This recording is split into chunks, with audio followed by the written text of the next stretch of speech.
El siglo XIX para nosotros representa un periodo de cambio, un periodo de transición en el cual Colombia y pues el resto de países sudamericanos empiezan a independizarse, empiezan a trazar sus propios caminos, sus propios proyectos, sus propios devenires.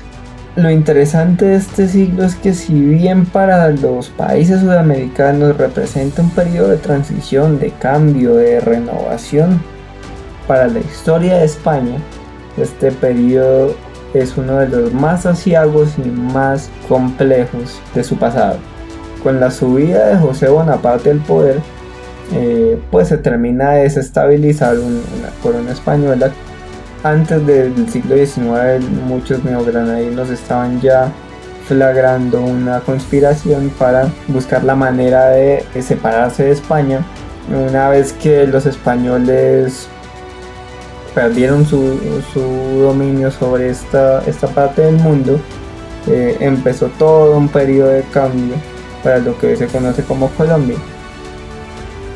La zona de Hispanoamérica pertenecíamos al Imperio Español como una de las colonias. Dentro del proceso, la colonia no quedó unificada como tal en Hispanoamérica, una sola nación, por ejemplo. Hispanoamérica entró a definir muchos procesos políticos, muchos procesos como nación, como pueblo, como estado. Dentro de esas es si vamos a ser de corte liberal, de acuerdo al liberalismo, o estatista, o íbamos a ser un país centralista, o íbamos a ser un país federal.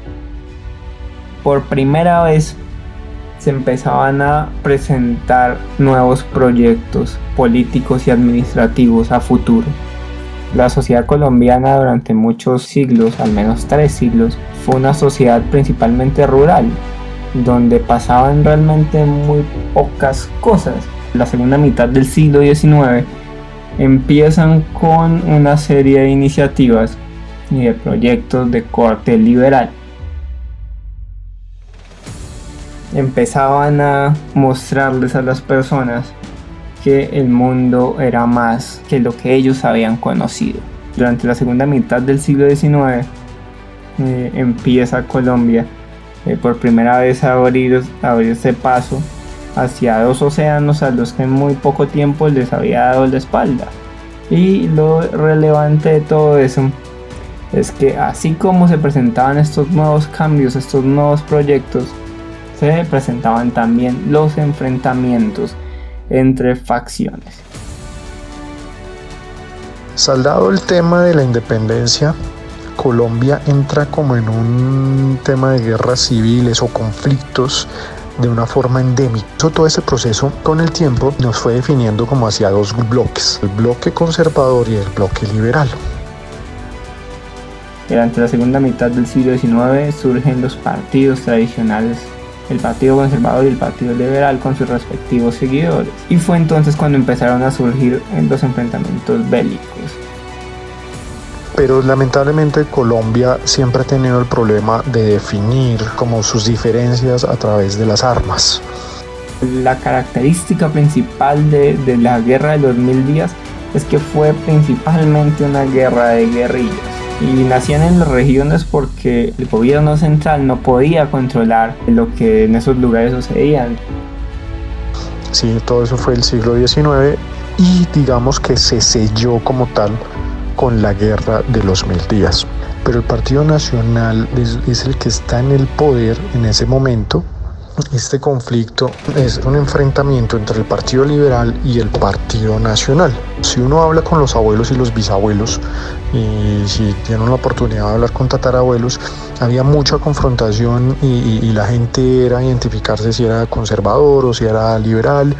Las historias de ellos cuentan como si tenían la corbata roja, entonces podía ser acusado de liberal, o al revés, la corbata azul, y a veces utilizan este tipo de cosas como para señalarse que pertenecían a X partido, donde pues para personas que de pronto estaban en un lugar donde había más conservadores o había más liberales, y siendo el partido contrario, pues era mejor escapar. La guerra de los 1000 días la ganaron los conservadores, lo cual los llevó a conservar su supremacía política durante 28 años más. y una de las grandes pérdidas fue la pérdida del territorio de Panamá. La guerra como tal de los 1000 días, pues al ser una guerra civil, es una guerra que no identifica claramente quién era el enemigo, quién era el de un bando, quién era del otro bando. Sí, excepto cuando habían contactos militares organizados de enfrentamiento. Bueno, finalmente, como el fin de la guerra no es muy claro. Es claro, digamos, en el sentido que al fin se logra el Tratado de Paz, un acorazado, el USS Wisconsin, enviado por los Estados Unidos durante la presidencia de Theodore Roosevelt. Si hay algo de lo peor que le puede pasar a un país es una guerra civil, lo que más destructivo puede llegar para ser para un país. ¿Cuál es el hecho más importante? Bueno, hay muchos, ¿no? Pero digamos que el que más marca en la historia es por estos tipos de problemas. Si tú miras, Panamá y Colombia siempre han estado desconectados, no hay una carretera que comunica como tal. Bueno, en realidad en Colombia en esa época no comunicaba nada. Panamá venía a ser muy importante para los Estados Unidos en el sentido de realizar el Canal de Panamá. Al año se da la independencia absoluta de Panamá, obviamente con el auspicio de los Estados Unidos, con el patrocinio total, en el cual pues Estados Unidos inmediatamente reconoció su independencia y Panamá le entregó de por vida la administración, construcción y administración del Canal de Panamá. A principios del siglo XX también empezaba a surgir una figura cuya meteórica carrera como abogado y como político había terminado impactando fuertemente la sociedad colombiana. Me refiero a Jorge Eliezer Gaitán. Él era abogado y en su momento era senador de la República. Él denunció el tema de esta violencia que había pasado, de la matanza de las bananeras. Además de haber sido un abogado al parecer excepcional y un político sin duda alguna excepcional, era un tremendo retor, era un orador de masas implacable, una figura que sin duda alguna no había sido vislumbrada nunca en Colombia y que se había pulido en la Italia de Mussolini. Gaitán sin duda alguna representaba lo que el colombiano de a pie quería ver en uno de sus líderes. Un hecho interesante es que en 1933 participó en la fundación de un movimiento político que se llamó Unión Nacional de Izquierda Revolucionaria.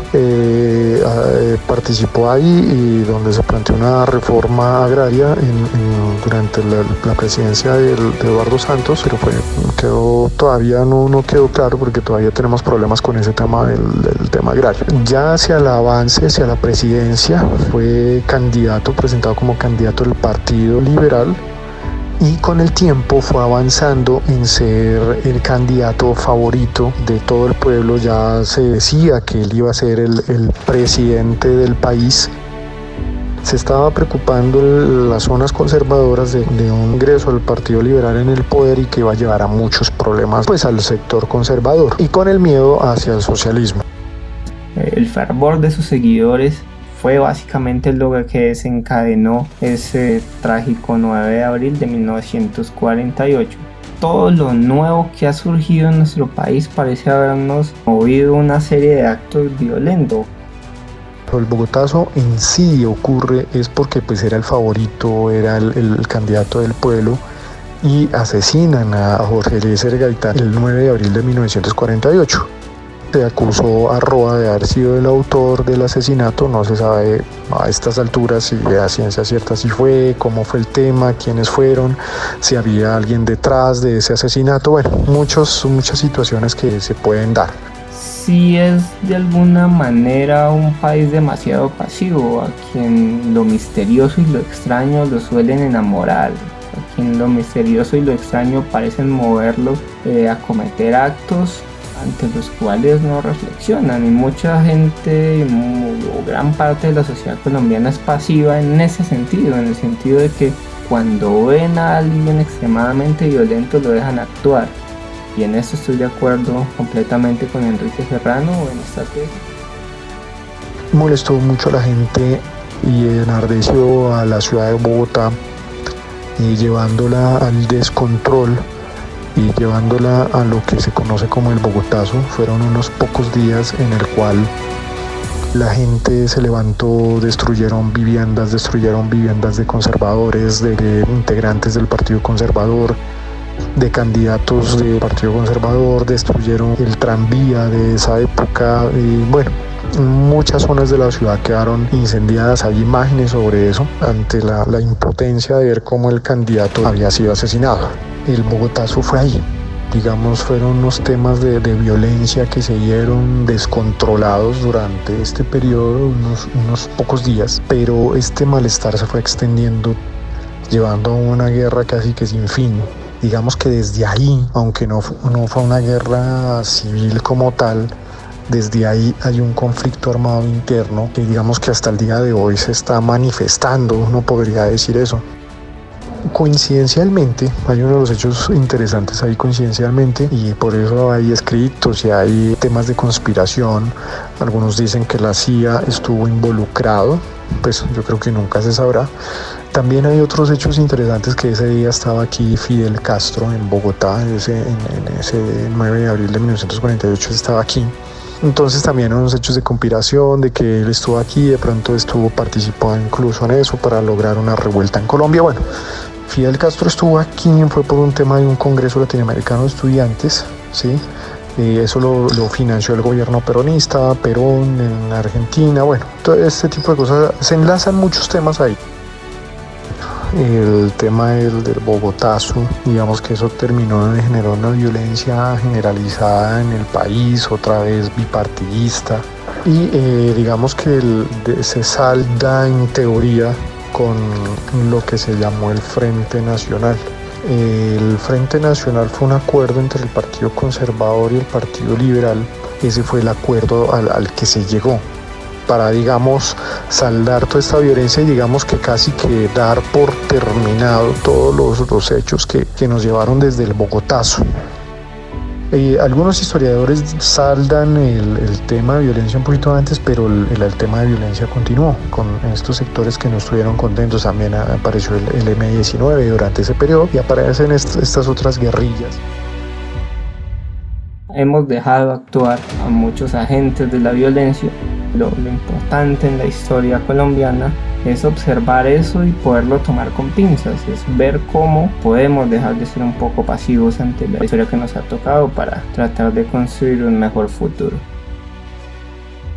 Yo te diría que el Bogotazo y el asesinato de Jorge Eliezer Gaitán es como un hecho más de todo este problema de entendimiento en Colombia y de lograr saldar muchas diferencias que no se logra a través del diálogo, sino buscando los métodos violentos, y cada vez hemos seguido con esta tendencia.